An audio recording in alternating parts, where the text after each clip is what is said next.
Avis vascular centre మన దేశంలోనే the best varicose vein hospital.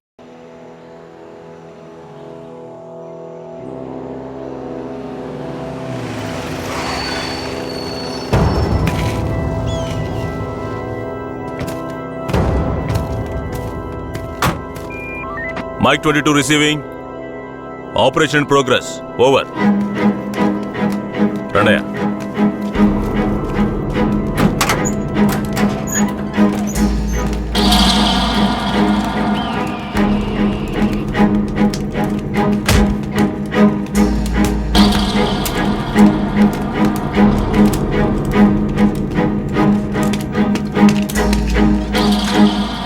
Constable. ఈ నా కొడుకులకి చావును పరిచయం చేయాలి. కట్లు ఇప్పండి.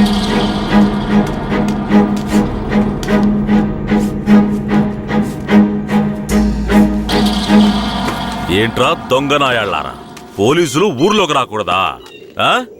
వస్తే బొగ్గు మూటలో వేసి తగలబెట్టేస్తారా? అంత ధైర్యమారా మీకు? పోలీస్ అంటే ఏం పీకలేడు అనుకుంటున్నారా? పోలీస్ అంటే ఏంటో చూపించరా?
సార్ ఇక్కడ చూడండి సార్, పురుగులు అక్కడ చూడండి సార్. సార్ అక్కడ కూడా ఉన్నాయి సార్ పురుగులు. సార్ అక్కడ చూడండి సార్, లోపల నుంచి వస్తున్నాయి సార్. ఏంటా ఇది? మార్చిని కూడా క్లీన్ గా పెట్టుకోవడం తెలీదా? మేమేం చేయగలం సార్? శవమిలా సంవత్సరాల తరబడి ఉంటే పురుగులు పట్టి వాసనే వస్తుంది. సార్ అన్ని వెల్ఫేర్ సొసైటీలకి ఇన్ఫర్మేషన్ ఇచ్చాం, వాళ్ళు ఇంకా రాలేదు. సార్ అనాథ శవాల్ని దహనం చేయడానికి ఎన్ని ఫార్మాలిటీస్ ఉన్నాయో మీకే తెలుసు కదా. గవర్నమెంట్ వాళ్ళకి తెలియజేసి పర్మిషన్ తీసుకునేలోగా తల ప్రాణం తోకొస్తుంది సార్. ఇప్పుడు ఏం చేద్దాం అంటావు? హాస్పిటల్స్ లేక అనాథ శవాలు చేరకుండా చూసుకోవాలి సార్. సార్ 3వ నెంబర్ వార్డులో ఉన్న అనాథ పేషెంట్ సీరియస్గా ఉన్నాడు సార్.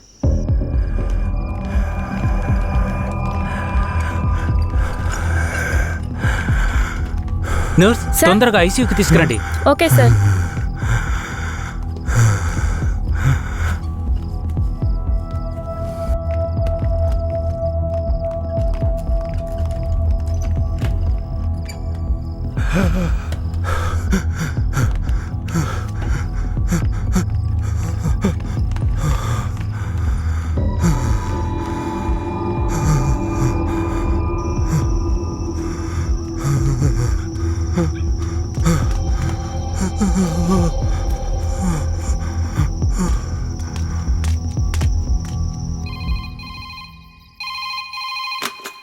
హలో, సార్ పాత చర్చి పక్కన ఒక శవం ఉంది, వచ్చి చూడండి సార్.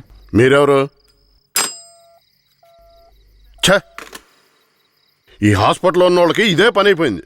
సీరియస్గా ఉన్న పేషెంట్ని తీసుకొచ్చి బయటపడేసి ఫోన్ చేయటం, మనం దాన్ని అనాథ శవం అని కేసు రిజిస్టర్ చేసి మళ్ళీ హాస్పిటల్కి తీసుకెళ్లి పడేయటం. ఏం బతుకాయమంది? అయ్యా ఇలాగే ఉన్నారు, ఏం చెప్పమంటారు? ఏమయ్యా హెడ్, అయ్యా ఆ చర్చి పక్కన 174 కేసు ఒకటి వచ్చింది, ఎందు వెళ్ళి చూసిరా.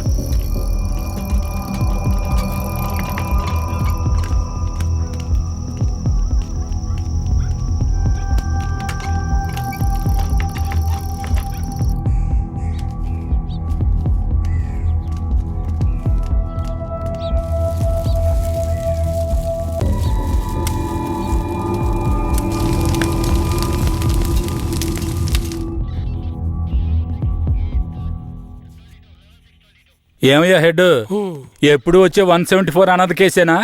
అవునవును. అనాథ సేవాన్ని తగలబెట్టి మీరు గవర్నమెంట్కి లెటర్లు రాస్తూనే ఉన్నారు, కానీ డబ్బులు మాత్రం రావడం లేదు.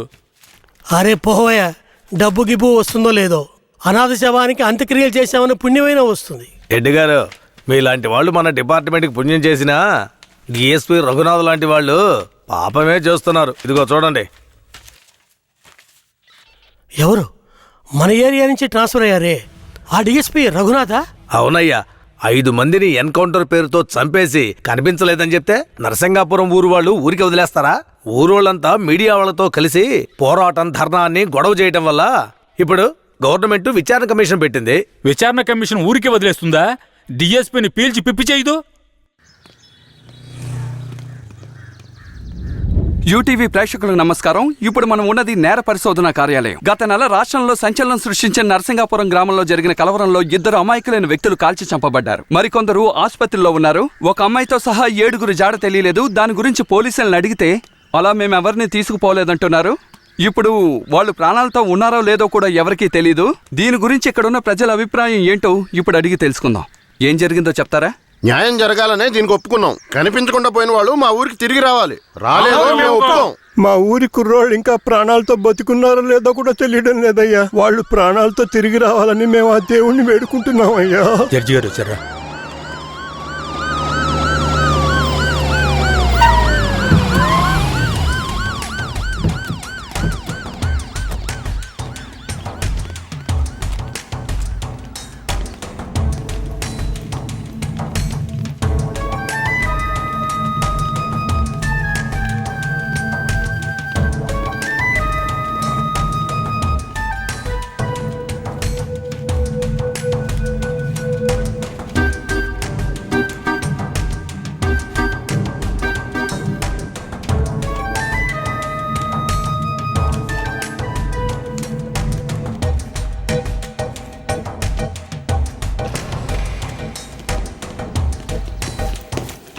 సార్. రఘునాథ్ మీరేనా? Yes sir. మీరు సర్వీస్లో వచ్చి 2 ఏళ్ళైంది. Sir I join service in. ఏ తెలుగు రాదా? మీరు చేసిన నిర్వాకాన్ని మెచ్చుకుని పత్రికలో ఫోటోలు వచ్చే చూడండి. కనిపించకుండా పోయిన 7 ఎక్కడా? నాకు తెలియదు సార్. మీరే తీసుకెళ్లారని తెలిసింది. నేను తీసుకువెళ్ళలేదు సార్. సరే మీరు వెళ్ళండి, అవసరమైతే కబురు చేస్తాను. Yes sir. గొడవలు జరిగిన ఊరికి రేపు మనం వెళ్ళాలి. బాధితులైన ప్రజల్ని కలవాలి. సార్, ఆ ఊర్లో ఉన్న వాళ్ళందరూ చాలా మూర్ఖులు సార్. వాళ్ళందరూ చాలా కోపంగా ఉన్నారు. ఇప్పుడొద్దు సార్. ఇప్పుడొద్దేంటి? ఖచ్చితంగా వెళ్ళాలి సార్. నర్సింగపురం ఆంధ్రాకి తమిళనాడుకి బార్డర్లో ఉంది సార్. ఈ ఊర్లో జనాభా మొత్తం 592 మంది సార్. ఈ గ్రామాన్ని బ్లాక్ మార్క్ గ్రామంగా ప్రభుత్వం ముద్ర వేసింది సార్.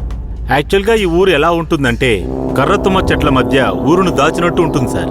ఈ ఊరు చుట్టూ సుమారు 20-25 కిలోమీటర్ల వరకు కర్రతుమ్మ చెట్లే సార్.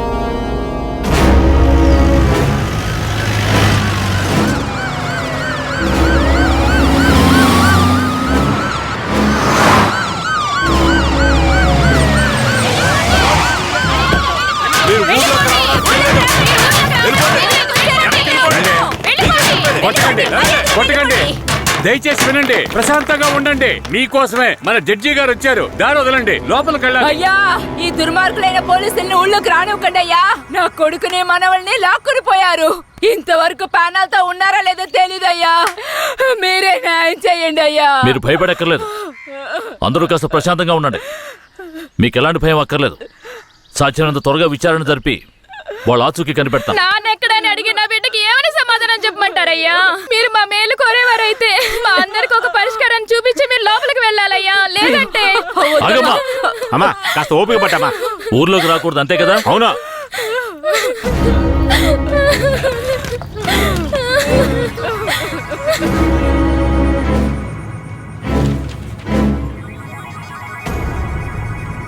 పోలీసులంటే అందరికీ భయం ఉంటుంది, కానీ ఇంతగానా? ఊరంతా భగభగ మండుతోంది. అంత దారుణం ఏం చేశారు? ఎంతమందిని చంపారు? అది కాదయ్యా, గొడవ జరిగినప్పుడు ఆ ఊరు వాళ్లే పోలీసుల మీద నాటు తుపాకీలతో కాల్చారు. తర్వాత వాళ్ళని భయపడడానికి పోలీసులు మోకాళ్ళ కింద కాల్చినప్పుడు గురి తప్పి 2-3 చచ్చిపోయారయ్యా. కనిపించకుండా పోయిన 7 ఏమయ్యారు? వాళ్ళు కర్రతుమ్మ చెట్ల పక్కనో లేక తమిళనాడు బార్డర్లోనో దాక్కుని ఉంటారు. దాక్కుని ఉంటారా? అందుకే ఊరంతా అలా గగ్గోలు పెడుతోందా? ఎందుకయ్యా అబద్ధాలు చెప్తారో? ఆ ఊరు గురించి అన్ని విషయాలు నాకు తెలియాలి. పూర్తి వివరాలు తెలిసిన వాడిని తీసుకురండి. మీ పేరేమిటి? నా పేరు రామూర్తయ్య. మీరక్కడ ఏ సంవత్సరంలో పనిచేశారు? 1980లో ఆ ఊర్లో డ్యూటీ చేశానయ్యా. ఉత్తినే పేరుగా ఊరు బయట పోలీస్ స్టేషన్ ఉంటుందయ్యా. ఆ ఊరికి పోలీసులకి అసలు ప్రాబ్లం ఏమిటి? అయ్యా, అది నిన్న ఈ రోజు వచ్చిన ప్రాబ్లం కాదయ్యా. ఎంతో కాలంగా ఆ ఊరికి మన పోలీసులు కూడా ప్రాబ్లం అయ్యా. ఆ ఊర్లోకి పోలీసులు అడుగు పెట్టకూడదయ్యా. ఒకవేళ వెళ్తే ప్రాణాలతో తిరిగి రాలేరు. దొంగతనమే ఆ ఊరాళ్ళకు కులవృత్తి అయ్యా. హత్యలు, దొంగతనాలు, దోపిడీలంటూ వాళ్ళు చేయని వృత్తే లేదయ్యా. వీళ్లకు అసలు రేషన్ కార్డులు ఉన్నాయో లేవో గాని ఒక్కొక్కరి మీద 4-5 కేసులున్నాయ్యా. వీళ్లను చూసి ఎదుటి వాళ్ళు భయపడాలే తప్ప వీళ్ళు ఎవరికీ భయపడరయ్యా. వాళ్ళకంత ధైర్యం రావడానికి ఎవరు కారణం? అందుకిద్దరే కారణం అయ్యా. ఒకడు కేశవరాయుడు, ఇంకొకడు వీరయ్య. ఎవరు వాళ్ళు? వీడు కేశవరాయుడు, వీడు వీరయ్య. అయ్యా, వీళ్ళిద్దరికీ దొంగతనమే ప్రధాన వృత్తి అయినా కేశవరాయుడికి బొగ్గుమూట్లు అమ్ముకోవడమే ముఖ్యమైన వృత్తి అయ్యా. ఊళ్ళో ఏదైనా పెళ్ళంటే వాళ్ళిద్దరూ పెళ్లివారి మీద దాడికి బయలుదేరతారయ్యా. 1980లో తమిళనాడుకి వెళ్ళాలి అంటే నరసింగాపురం పక్కనున్న మెయిన్ రోడ్డు మీదుగా వెళ్ళాలి. 10-12 బళ్ళు కలిసి ఒక్కటిగా వెళ్తేనే ఊరు క్రాస్ చేయగలరు. అలా కాకుండా ఎవరైనా సెపరేట్గా వెళ్తే అంతే.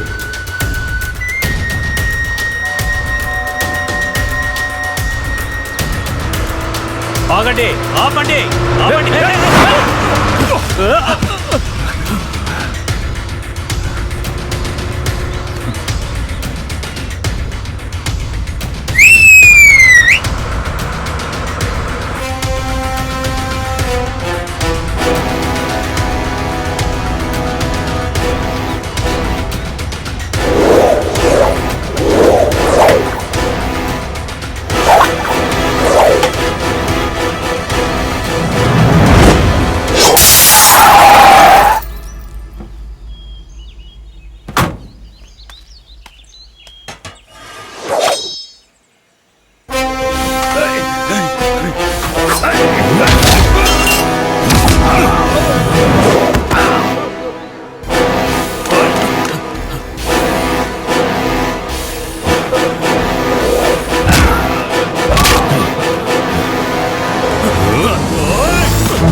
అయ్యో వదిలేయండి అయ్యా, మంత్రి గారింట్లో పెళ్లి, అందుకే ఆకుండా వచ్చేసావయ్యా. అయ్యో అయ్యో వదిలేయండి అయ్యా. అయ్యా వద్దయ్యా. అయ్యా రే, మేము ఆకలి కోసం దొంగలిస్తున్నాం. నీ మంత్రిలాగా ఆడంబరంగా బతకడానికి కాదు. ఊరు సొమ్ము దోచుకునే వాడి కోసం అడ్డమైన పనులు చేసి అల్పాయుష్లో పోకు. నిన్ను నమ్మి నీ కుటుంబం ఉంది. మా ఊర్లను పెళ్ళేరా.